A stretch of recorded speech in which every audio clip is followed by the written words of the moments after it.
Hey guys, today I'm going to tell you does Samsung S26 Ultra have now brief?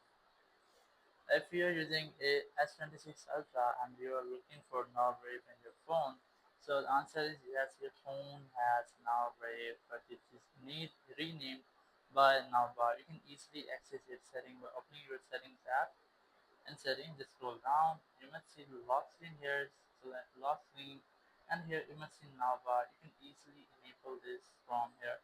So there's no now brief for your home screen, but you can use now bar at your lock screen. For example, I have enabled this for my clock app.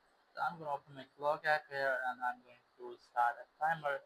Now once you have started a timer, you can easily see your timer on your now bar on your lock screen. You can easily customize it here, or you can stop or get a lab here.